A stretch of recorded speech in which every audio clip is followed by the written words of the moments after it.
Good evening to you. At 6 o'clock tonight, we are hearing from the relatives of two teenagers killed after a police chase ended in Boone County in 2021. Yeah, they're explaining why they're filing a lawsuit against the Lawrence Police Department.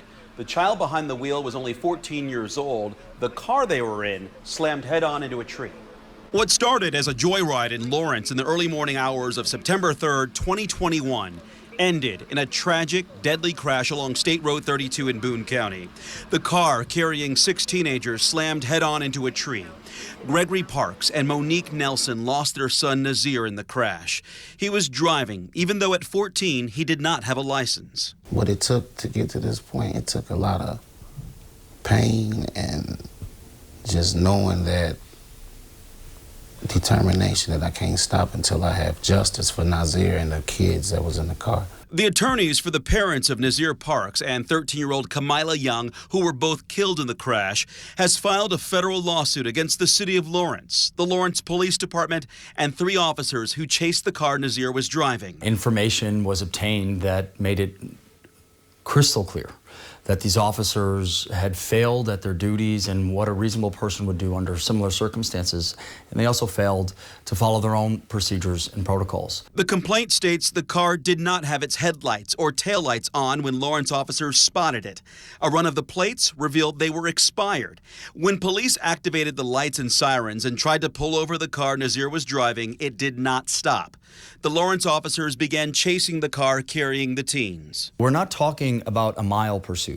We're not talking about a 5-minute chase.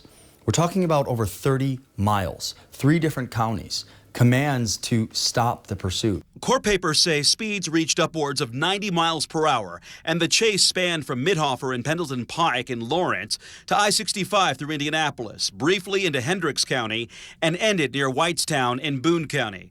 During that time, police dispatch communications show Lawrence Police Department managers ordered officers to end the chase.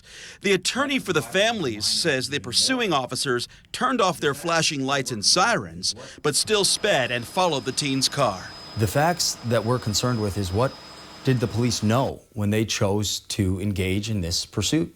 And here's what we know they knew: that a non-hazardous traffic offense of an expired license plate and taillights and headlights being turned off in the evening were the basis of them engaging in a 30-mile length pursuit.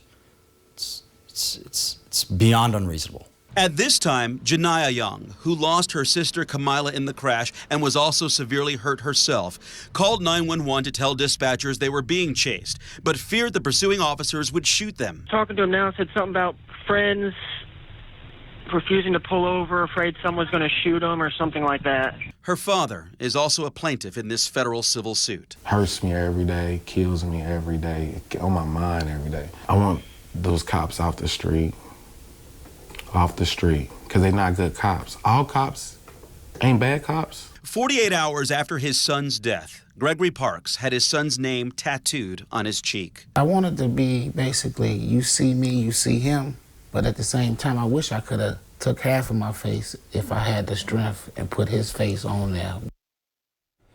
The Boone County Sheriff's Office told us this afternoon it has reopened the investigation into the Lawrence Police Department chase in light of new evidence provided by one of the teenagers' parents. We also received a statement from Lawrence Police saying this is a pending civil litigation and therefore cannot comment. But we did learn no officers were disciplined in this matter. They were found to be in compliance with legal and department policy at the time.